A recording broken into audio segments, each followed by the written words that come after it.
Mr. Lazar, let me begin with you. Before I go into some of the details of the several documents that we at NewsX have read over the past couple of months, before we get into that, I would just like to understand from you, you lost your entire family in that tragedy. Yes, I did. Would you want the Canadian government, sir, to reopen the case?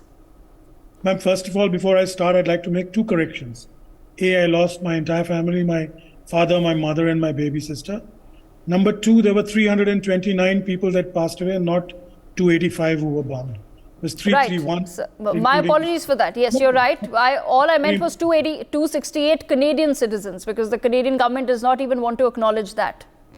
Let's come to the point that you asked about reopening the inquiry.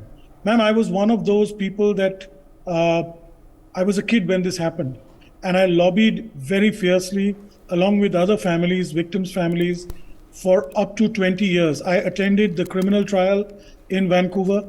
I sat not more than 15 feet from Bagri and Malik during the trial. I watched them smirk at us. I watched them being found innocent or not guilty of the crimes, though there was insurmountable evidence against them. It broke our hearts. We then lobbied and we got the Justice John Major Commission appointed through Stephen Harper, who was then the Prime Minister of Canada. What is more important, ma'am, is the months before that, the Indian High Commission and the Indian External Affairs Ministry had sent no less than 30 aid memoirs. Ma'am, I don't know if you know what an aid memoir is. The ambassador is here. He will educate us. I've spoken to consular officials. I've spoken to in the course of my research for my book, and warnings from the Indian government that there was going to be an attack on a significant Indian resource, which would either be Air India, State Bank of India, or the consular officials. I have spoken to Mr. Fabian, who was himself a consular official at the time in Canada and was personally attacked by them. Not once, 2 or 3 times.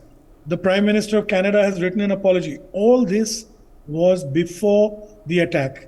I will go further to tell you that the FBI and the Secret Service came into Toronto and to Vancouver when Mr. Gandhi, Prime Minister Gandhi, was visiting the United States, about to make sure there was no Khalistani threat to his life. And that was in June of 1985, 20 days before my family got killed in that bombing. So first of all, let's be very, very clear. There was colossal neglect by that government. Our country, our government, our people tried to, warn everybody, and even the Americans did at that stage. No one did anything. The bombing took place. We struggled for 20 years to get that inquiry.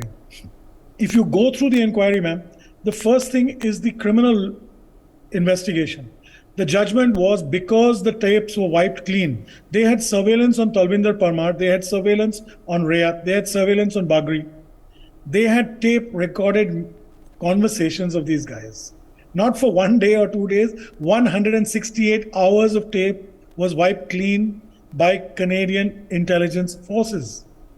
That is why the transcripts were there, but we can't use transcripts to convict in a court of law.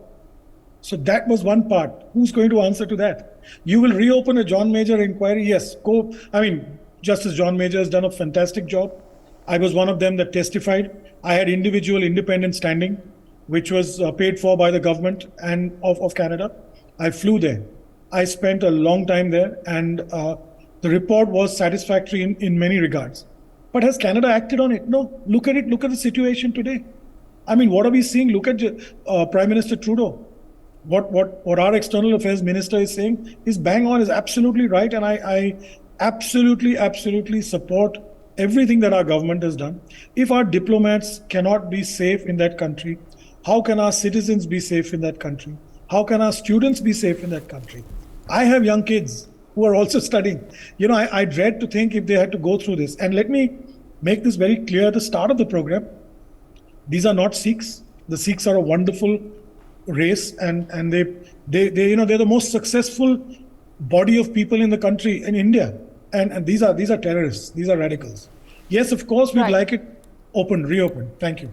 Mr. Lazar, just before I bring in the other panelists as well, you said that, of course, you were a part of the entire trial that took place in Canada. If you can just shed some more light on that for our viewers, since you have first-hand experience of how the Canadian government, first, of course, as you've pointed out very correctly, in the Justice John Major report, in volume 2, which we've read very carefully here at NewsX as well, there is a series of incidents that lead up to the bombing.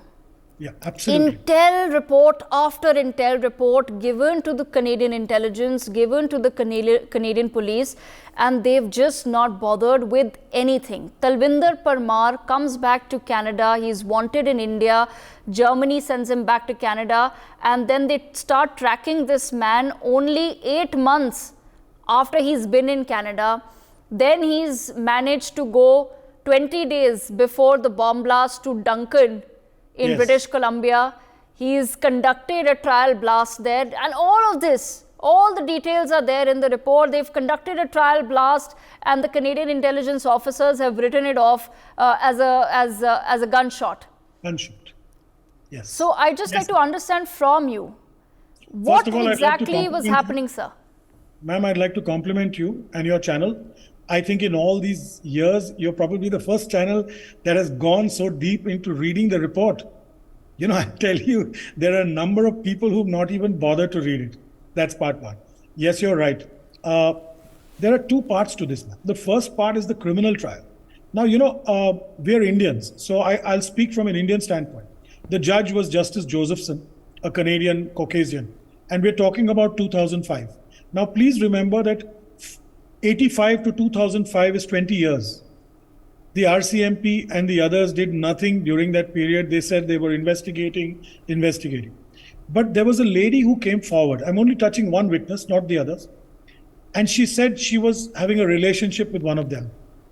And she is on witness protection. And if you read the transcripts, she is known as Mrs. D. Yes. Mrs. D says and admits that they confessed to bombing the aircraft. They confessed to buying the tickets. They confessed to meeting XYZ. And the judge says, if he's done so much and she's admitting this on the stand, how can she still say that she loves him and respects him? Now, it's very difficult for a white-skinned person to understand what an Indian ethos is. You know, you hear, you know, families get bound together once and they stay together. If there is a relationship, obviously this lady cared more deeper than that for Mr. Malik at that time. And he couldn't accept that both could be the truth. So he found her a liar. And that's why that witness testimony was wiped out. Had that been on record, these two would have been in jail for life for 331 counts of murder. But they weren't. They walked scot-free. As far as the investigation goes, or the surveillance, this is the pre-bombing surveillance. The pre-bombing surveillance, actually, ma'am, I'll take you 10 months before. Mrs. Gandhi was assassinated on the 31st of October. Yes. And there was, of course, the tragic Sikh pogrom, which should never have happened. You know, it's devastating to all of us. After that, the Khalistani Commando Force gives a statement that they're going to blow up or attack an Indian aircraft. Very few people realize in the middle of November of 1984, an Air India aircraft was hijacked and it traveled to Maldives with 2 Sikh separatists on board. Khalistani, let me use the correct word, they were Khalistani separatists. And it travels to Maldives and then they refuel and go to Seychelles. And that is the time it was part of Talvinder Parmar's setup. They surrendered and they were found guilty in Delhi in the courts, and they died in jail actually. But that should have sent warning bells to the whole world that this is what these people are about to do. They started tracking these guys in December of 1984 in Vancouver, British Columbia. They tracked them to Duncan, you're right. They tracked their recordings. They tracked them to a meet of the World Sikh Organization, which was, one of their groups in California, as well as in New York, a little before Prime Minister Rajiv Gandhi was to come. They have recordings in the US of people saying that, we don't care how many go down, but we're going to take these people down so that the Indian government will come down on their knees. Now, these are not light statements, Yes. They've got recordings, they've got photographs of of all the officers. The officers have photographs of both the RCMP and the CSIS surveilling all the three guys' houses. And yet, and all these photographs are available on the net even today. And yet, not one of them raises alarm bells. They keep sending the recordings to the head office. The head office listens to it, gets it translated, because a lot of the conversation, I think, was in Punjabi. And they just write it down and they let it go and they burn the tapes. They put it in an incinerator and take it out, where it just gets flash marked. Now, none of this was being relayed, or it was being relayed and no one was concerned. There was also a very vicious rumor at the time that there was a mole.